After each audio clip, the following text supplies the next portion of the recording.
Hola a todos, buen día. Mi nombre es Nicolás Maragaño, soy kinesiólogo y doctor en terapia física y esta grabación la estoy haciendo para poder tener un respaldo y además un acceso libre a este contenido que pude compartir en la versión del año 2023 del Congreso Nacional de Kinesiología.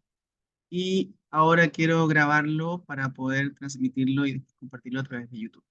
Así que mi charla se titula El cambio de paradigma en educación respecto a la intervención que nosotros como profesionales de la salud podemos hacer y es lo que hacemos en la clínica diariamente quienes somos clínicos y atendemos a pacientes que sufren de dolor, sobre todo cuando el dolor es persistente, aunque la educación, el transmitir información y el empoderar a la gente puede tener un impacto muy positivo en muchas condiciones de dolor agudo también. A modo de objetivo, quiero que todos quienes vean esta presentación tengan más conocimiento y claridad respecto a lo que hacemos cuando hablamos de educación, a que gran parte de la audiencia preste más atención a las cosas que comunican a la gente que tiene dolor, que las palabras pueden hacer tanto bien como mal. Y también la idea es que actualicemos conocimientos para los clínicos musculoesqueléticos en relación a la evidencia actual. Es súper importante transmitir coherencia entre lo que nosotros sabemos que dice la guía clínica, la literatura científica, entre lo que sabemos hoy en día y lo que hacemos en la práctica profesional. Eso no siempre es tan sencillo, pero lo primero es lo primero. Tratemos de evitar la estigmatización que viene con la etiqueta de dolor crónico. Estamos lidiando con personas y no con diagnósticos, así que es súper importante que no te refieras a tus pacientes como el manguito rotador o, llegó el que tiene dolor lumbar. Son personas que están lidiando con un problema actualmente y no es que tengan solamente una identidad relacionada a una etiqueta diagnóstica. Nuestro lenguaje debería ir de la mano el respeto que merecen estas personas y por eso es importante que entendamos que el dolor no define su identidad. Trata de realmente pensar en cómo sería vivir un día en la vida de tus pacientes. Y entonces ahí vas a comprender cómo realmente están viendo sus limitaciones o cómo están viendo su vida afectada por la presencia del dolor. Creo que eso nos ayudaría a ser más empáticos también con toda la población. Y lamentablemente las creencias de la gente muchas veces provienen de los propios profesionales de la salud. Entonces sabemos que la gente, por ejemplo, que ha tenido algún tipo de síntoma en la mano, independiente de que sea o no lo concordante al diagnóstico del síndrome del túnel carpiano, hay muchísima sobremedicalización y sobreevaluación. A veces, lamentablemente, basta con que te duela la muñeca para que alguien te diga que tienes síndrome del túnel carpiano, y eso no es así. Tiene de alguna manera una característica clínica súper potente. Sabemos hoy día que hay hasta reglas de predicción para esto. Que el territorio correspondiente a los síntomas sea el del nervio mediano, que el sacudir las manos genere alivio, que sea una persona de 45 años o más, que la prueba de compresión o el test de Foreign original también arrojen la queja concordante del paciente. Y aún así, el tratamiento no siempre es quirúrgico y la gente esto no lo sabe, porque lamentablemente han recibido instrucciones de que la única solución es la cirugía, de que la culpa de esto proviene del trabajo, de que ellos no pueden hacer nada, de que la solución viene de parte de una intervención. Y tenemos que darle más alternativas a la gente y de eso se trata, y promover la toma de decisiones compartidas también. Ahora, en un paciente que tiene tendinopatía aquiliana o que está cursando con ese dolor en el tendón de Aquiles, a veces lamentablemente sus creencias están relacionadas a que tienen que hacer reposo, a que tienen que elongar, a que tienen que dejar de correr o hacer la actividad física que solían hacer porque les va a hacer más daño. Y hoy día tenemos un montón de literatura científica que respalda todo lo contrario. La carga es lo más importante para que se pueda remodelar el tendón, para poder controlar los síntomas y finalmente para devolverle la vida a estas personas. Devolverle la vida me refiero a las cosas que les gusta hacer. Una persona que padece de tendinopatía aquiliana, si es corredor, habitualmente no va a poder correr o se va a ver muy limitado en el correr, en el hacer deporte que involucre saltar o cambiar de direcciones con mayor carga.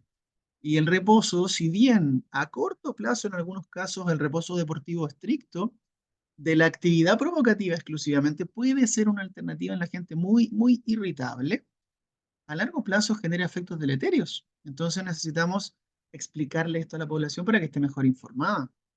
Y por otra parte, también apreciamos estudios cualitativos hoy en día, como uno que realizó Peter Malhares en las personas con dolor de hombro asociado al manguito rotador. Y la gente literalmente cree y piensa que el kinesiólogo no va a ser capaz de reparar un tendón que ya está cortado. Y si bien tienen razón en relación a que no hay un cambio anatómico fácil de conseguir, la terapia física y el ejercicio quizás no va a generar un cambio tan dramático en la estructura cuando hay un daño anatómico, sobre todo en la presencia de la historia de trauma. La terapia física sí les puede devolver su funcionamiento, sí les puede ayudar a controlar su sintomatología. Y eso la gente tampoco lo sabe porque no lo escuchan cuando van a una consulta médica o cuando van a una consulta con un terapeuta que se relaciona a la rehabilitación. Tenemos que informarlo con claridad, tenemos que empoderarlos para que sepan que la terapia física es equivalente a la cirugía en el dolor de hombro cuando no es traumático, cuando no hay una ruptura masiva del manguito rotador, y en aquellos casos en los que hay un trauma y una incapacidad dramática para levantar el brazo. La mayoría de las personas que vemos con dolor de hombro no tienen esta presentación y no tomas decisiones en base a lo que dice el diagnóstico médico y solo una opinión. Evalúa a tu paciente. Recuerda, no sabemos lo que no sabemos. No podemos asumir. Tenemos que evaluar y tenemos que tratar de buscar siempre más información. También está pasando esto con las personas que tienen dolor de espalda y dolor irradiado, y eso lamentablemente es por el impacto categórico que tienen las palabras que utilizamos los clínicos cuando vemos a un paciente en ese primer encuentro en el que consultan por tener dolor de espalda.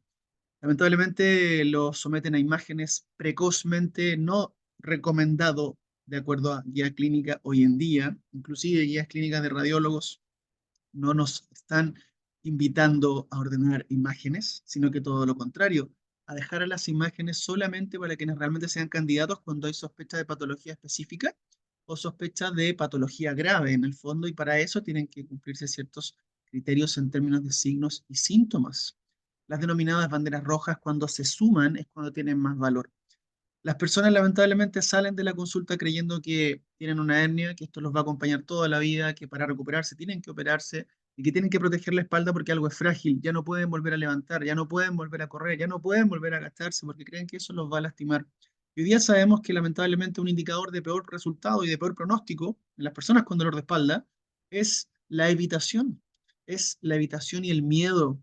Y no solo eso, sino que también la insatisfacción laboral, el bajo estado de ánimo o la persona que cursa con un diagnóstico de depresión, el ser catastrofista, o sea, cuando empieza a aflorar la negatividad, y además de eso, también está influenciado, por ejemplo, por tener un litigio en curso, que son cosas que están relacionadas mucho más a la esfera psicosocial que, entre comillas, a la biológica, aunque sabemos que la esfera psicológica y social son indivisibles de la biológica porque generan efectos en nuestro sistema nervioso y en nuestro organismo. Los pensamientos son impulsos eléctricos también. Siguiendo entonces en esta línea, tenemos que preguntarnos qué hacemos entonces con las personas cuando presentan estas creencias. Técnica manual no va a cambiar estas creencias en la población. Una aplicación de agentes físicos o modalidades tampoco. Si ni siquiera estás evaluando a tu paciente o conociéndolo o escuchando a través de una completa entrevista, difícilmente los vamos a poder ayudar a salir adelante. Trata de prestar atención. Eso es lo que necesitan. ¿Y qué es lo que va a traer a la gente a aprender cuando tienen dolor? Bueno, en este tipo de estudio lo que se hizo fue recopilar datos a través de diferentes encuestas para saber qué valoraba la gente con dolor, aprender de estas intervenciones de educación neurociencia que hoy día se llaman PSE, Pain Science Education, educación de dolor o educación científica de dolor, que no se habla de PNE estrictamente y no se habla de Explain Pain estrictamente. Lo que queremos es que la gente entienda algo que les ayude a cambiar el curso de su problema, y eso muchas veces puede ser qué les pasa, qué pueden hacer ellos por sí mismos, cuál es el pronóstico esperado, cómo las comorbilidades o las otras enfermedades afectan lo que están sintiendo, y más o menos eso es lo que arroja de hecho este estudio. Lo primero es que la gente valora mucho entender, y no solamente que le digan, sino que más bien entender que el dolor no significa que su cuerpo esté dañado o lesionado. Por otra parte, también es muy importante recalcar que el dolor depende del contexto y que el dolor es multifactorial. Y en otros términos o palabras más sencillas, la gente lo que aprecia es entender que tanto los pensamientos como las emociones y las experiencias de la vida, lo que ha vivido cada persona, los recuerdos de protección, hasta las fechas dramáticas o traumáticas en nuestra vida, pueden afectar la intensidad del dolor. Y eso es totalmente normal y no significa que anatómicamente estés peor.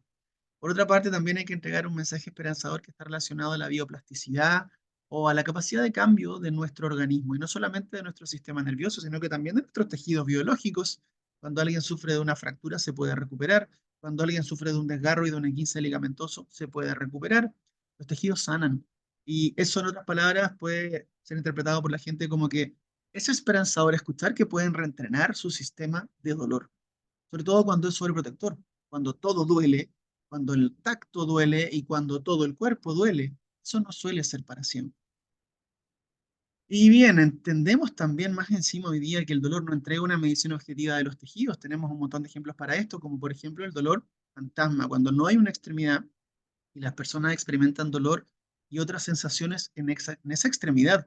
En esos escenarios hay muchas influencias top-down, hay muchas cosas que están pasando en el sistema nervioso que están afectando la experiencia. Y por lo mismo necesitan un tratamiento top-down. No hay un tejido al que tratar o al que recurrir. Así que es importante hacer una buena examinación para entender qué es lo que está pasando con la gente y finalmente hasta con su corteza cerebral, por así decirlo. En otro escenario, todos hemos tenido algún evento en el que hemos pisado un objeto puntudo, como por ejemplo un Lego, y este dolor también va a depender del contexto. Si es que estás viendo que hay un Lego y lo estás pisando a propósito, probablemente signifique mucho menos amenaza o peligro que si por la noche pisas algo puntiagudo después de haberle dado la instrucción a tus hijos de que ordenen la casa.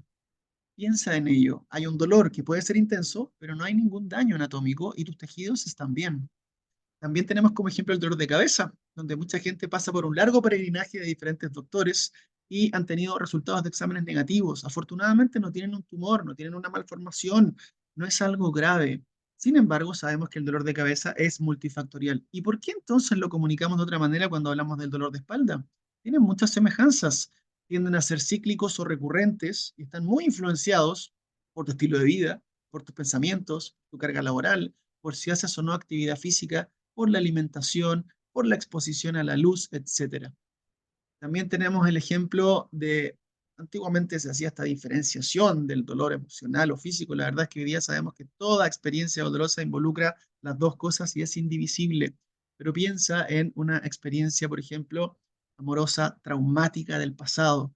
Duele, se manifiesta en el pecho, se manifiesta en el corazón, respira en las manos, te cambia el estado de ánimo, te duele la guata, pero no significa que tengas un problema en los tejidos biológicos, no necesariamente, y pese a que en el tiempo te puedes sentir mucho mejor después de una ruptura amorosa o después de un duelo, eventualmente, cuando aparezca una fecha de recordatorio, un olor en particular, una foto o imagen en particular, puedes volver a sentir de cierta forma experiencias similares y no significa que tu cuerpo o tú estén en peligro. Ahora, en otras palabras, como ya repetimos este mensaje de todas maneras, los tejidos biológicos tienen una pobre correlación con el dolor. Hay muchas investigaciones y revisiones de imagen en diferentes revistas que demuestran esto mismo, que los cambios anatómicos en nuestro cuerpo son normales, que mientras más años pasan, más vamos a envejecer por dentro, así como lo hacemos por fuera, cuando se manifiestan las arrugas en la piel o cuando se manifiestan las canas o la calvicie. No necesariamente esas cosas duelen y más bien a veces empiezan a ser un problema en nuestra vida cuando empezamos a ser conscientes de ello, cuando la sociedad nos recrimina algo al respecto. Este estudio, por ejemplo, tomó a 1.211 personas sin dolor de cuello y los sometieron a resonancia magnética y se dieron cuenta que más del 80%, casi el 90% de las personas en los tardíos 20 años ya tienen cambios degenerativos. Tenemos que dejar de ocupar la palabra degenerativo porque parece ser un cambio normal del pasar del tiempo y la correlación con el dolor en estos ejemplos no existe porque son personas sin dolor. Esto mismo se ha replicado en la columna lumbar, esto mismo se ha replicado en los hallazgos de resonancia magnética en la cadera, en los hallazgos de resonancia magnética en escaladores profesionales cuando se dan cuenta que en el hombro hay un montón de hallazgos anatómicos, pero son personas que no tienen dolor y también hasta han hecho estos experimentos en personas con dolor de un hombro pero los someten a resonancias de los dos y se dan cuenta que los dos hombros lucen bastante similar, a menos de que en uno haya habido un trauma y haya una ruptura masiva del manguito rotador y esta cierta incapacidad que mencioné previamente, o a menos de que también haya un proceso degenerativo avanzado, que no es tan común, pero sería una población de adultos mayores en la que hay, por ejemplo, osteoartritis glenumeral severa y eso viene acompañado de muchos cambios en la clínica. Entonces tienes que saber hacer la correlación a través del examen físico y la historia y no solo quedarte con una foto, ni mucho menos con un informe radiológico. También sabemos que prevalecen los hallazgos normales en las rodillas, en personas asintomáticas adultas, en 115 sujetos a quienes sometieron a resonancia magnética bilateral, se dieron cuenta que nuevamente más del 80% de la población y de hecho cerca del 90% y un poquitito más para algunos hallazgos, arrojaba cambios en el cartílago, cambios patelofemorales, cambios tibiofemorales, cambios en los meniscos, por ejemplo, y hasta habían hallazgos de ruptura meniscal en personas asintomáticas. Entonces parece ser que cuando se relacionan al pasar del tiempo estos cambios, no necesariamente significan algo peligroso y no necesariamente se van a manifestar como dolor. Por lo tanto, sabemos entonces que una lesión no tiene una buena correlación con el dolor. Esa relación es variable y por eso este mensaje aquí lo destacamos como el dolor no es sinónimo de lesión. Entonces, ¿qué podemos hacer con nuestros pacientes? Tener conversaciones valiosas sería un punto de partida importante y tratar de responder estas inquietudes que son las más comunes que tiene la gente cuando va al terapeuta físico o en nuestro país, en Chile, al kinesiólogo. La gente muchas veces quiere saber qué les pasa y si lo explicas en naturaleza multifactorial o en modelos biopsicosociales, eso nunca es tan fácil de explicar a menos de que haya una fuente tisular y una fuente nociceptiva muy bien definida, quizás va a ser más fácil de responder esa pregunta. También cuánto tiempo tomará, o sea, en términos de pronóstico, que puedas establecer un margen de tiempo, y no estoy hablando de 3 sesiones a la semana por un mes, con esas famosas órdenes de 10 sesiones que no conducen a ningún resultado de manera automática, porque sabemos que no todos pueden responder al mismo tratamiento. En otras palabras, la misma talla no le va a entrar a todo el mundo. Somos todos diferentes. Y también sabemos que a la gente le interesa saber qué puedo hacer yo como kinesiólogo para ayudarles y qué pueden hacer ellos mismos para ayudarse también. Para promover la autoeficacia tenemos que enseñarles estrategias de autoayuda y de automanejo y puede ser automovilizaciones, puede ser también, por ejemplo, ejercicios que promuevan un cambio en la capacidad o que promuevan un cambio en el síntoma o un cambio en la movilidad, dependiendo del escenario y de las limitaciones de tu paciente, tienes que individualizar siempre el discurso.